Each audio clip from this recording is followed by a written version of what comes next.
OnePlus Nord 4 secara subjektif adalah smartphone favorit gue di tahun 2024 dari sisi desain. Welcome back metal back cover. Sayangnya selain desain, offering lainnya sekedar oke saja. Jadinya sulit untuk menjustifikasi harganya. Kalian yang udah rada tua kayak gue, harusnya pernah merasakan evolusi desain HP ya, dari zaman bahela sampai dengan sekarang. Dimulai dari desain language back cover, dimensi keseluruhan HP, sampai dengan material yang dipakai. Tapi dari semua variasi desain yang ada sejak dulu, yang paling gue suka adalah 1. Two-tone back cover. 2. Flat frame yang sedikit nge-curve supaya nggak tajam. 3. Bezel tipis dan seimbang. Dan yang terakhir, keempat, metal back cover. Guess what? Semuanya ada di OnePlus Nord 4 yang kali ini mau kita bahas. Let's go!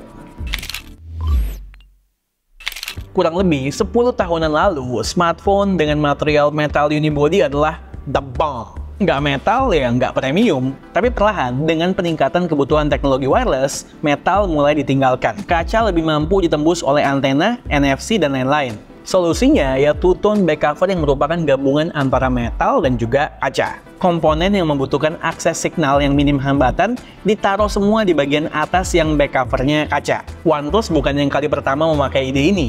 Gue nggak yakin siapa yang pertama, tapi Google Pixel dari awal pun udah begitu desainnya. Dan gue beneran kangen banget ya merasakan betapa premiumnya rasa metal back cover di genggaman tangan.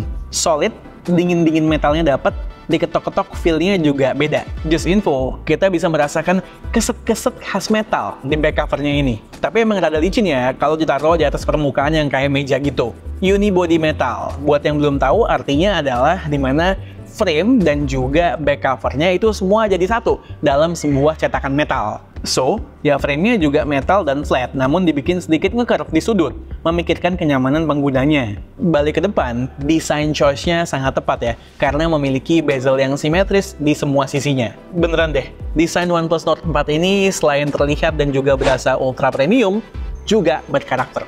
Terutama two-tone-nya di warna mercurial silver ini. Overall, refreshing banget desainnya di tengah lautan smartphone akhir-akhir ini. Gimana menurut kalian, bagus apa enggak nih desainnya? Secara subjektif, kalau gue sih suka banget. Tapi sayangnya, dengan harganya di negara tetangga yang berada di kisaran 8 sampai dengan 10 juta rupiah, desain adalah satu-satunya hal yang bisa dibilang luar biasa di OnePlus Nord 4. Gue nggak bilang hal lain di OnePlus Nord 4 ini jelek loh ya. Nggak gitu. Cuman ya biasa aja untuk ukuran harganya. Kalau dibandingkan dengan saudara sekandungnya dari Papa BBK dan Mama Oppo, Realme GT6 yang keluar resmi di Indonesia, by spec sheet sih ketinggalan OnePlus Nord 4.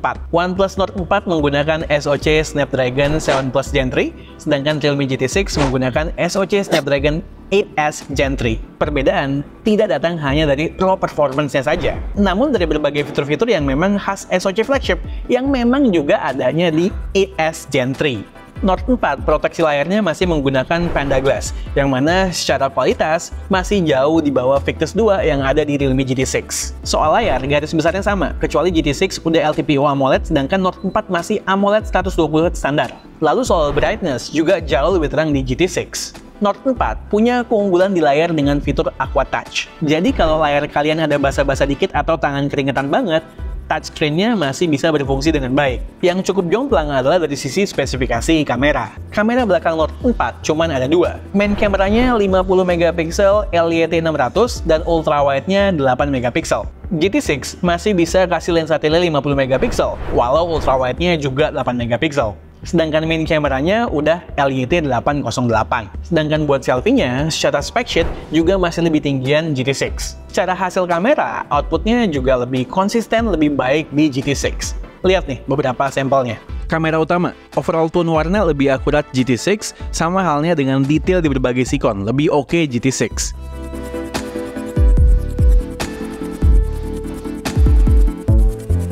Buat foto zoom, tele, jelas GT6 unggul karena punya lensa tele 2x dedicated versus 2x digital di Nord 4. Ultrawide 11-12 aja, beda karakter warna saja. Selfie-nya, Nord 4 lebih kontras dan eye-pleasing gambarnya dengan detail yang lebih proses juga. GT6 sebaliknya, gue pribadi prefer yang GT6. Untuk video dari kamera belakang, kedua-duanya bisa merekam up to 4K 60fps seperti yang bisa kalian lihat. Ya gue bilang sih kualitas gambar video keduanya untuk rekaman kamera utama itu ya bersaing lah. Untuk kamera selfie, Nord 4 maksimalnya cuma bisa di 1080p, sedangkan GT6 maksimalnya bisa di 4K 30 fps. Jelas gue prefer yang bisa 4K 30 fps dong buat selfie. Terus by default juga 1080-nya itu nggak stabil kalau di Nord 4, harus nyalain fitur stabilisasinya. Sedangkan Realme 4K 30 fps-nya ya langsung stabil. Dari sisi baterai, about the same ya, bisa dapat SOT antara 6 sampai dengan 7 jam dengan kapasitas baterai yang sama-sama 5500 mAh. Untuk urusan charging, GT6 lebih unggul karena out of the box mendapatkan charger 120 watt, sedangkan Nord 4 nggak dapat charger dari paket pembelian. Nord 4 sendiri cuman bisa narik 100 watt maksimalnya. Yang lain sih mirip-mirip aja ya. Berikut beberapa hal yang perlu kalian ketahui. Haptics keduanya sama-sama bagus. Speaker stereo-nya juga mirip banget kualitasnya sama GT6. Storage-nya sama-sama UFS 4. Fingerprint sensornya sama-sama cepat dan akurat juga. Portnya sama-sama USB 2. Lalu untuk IP ratingnya sama-sama rating IP65. Soal UI juga mirip banget lah ya, antara Realme UI dan juga Oxygen OS. Kalaupun ada perbedaan, sangat tipis. Cuman memang Nord 4 janji update-nya lebih panjang, 4 kali major Android update, sedangkan GT6 cuma 3 kali. Jadi paham ya, kenapa gue bilang kalau alasan utama seseorang tertarik sama Nord 4 itu ya dari segi desain. Karena memang hal-hal lainnya ya just oke aja. Soal harga, memang sebetulnya di Malaysia Realme GT6 dijual lebih mahal daripada OnePlus Nord 4. Di konfigurasi 16/512GB, OnePlus Nord 4 dijual 1 juta lebih murah. Beruntung sekali kita harga GT6 di Indonesia termasuk salah satu yang paling affordable di dunia. Secara beda 1,2 juta sama Malaysia. Ya pantesan aja barang yang satu ini sold out lagi dan sold out lagi di website resminya. Setidaknya sampai dengan video ini kita buat. Jadi Nord 4 ini buat siapa dong? Buat yang tertarik sama desainnya yang super kece banget menurut gue. Sisanya gimana? Menurut gue masih ada pilihan lain yang lebih menarik di rentang harga segini. Kalau kalian tertarik dengan OnePlus Nord 4, belinya pastikan di Gondry Store. Karena dia impor HP, bayar pajak. Jadi IMEI-nya anti begal. Linknya udah gue taruh di deskripsi. Oke, sekian aja video dari gue kali ini. Gue Satish, and this is K2G. Tunggu reaction kami yang berikutnya. Bye guys!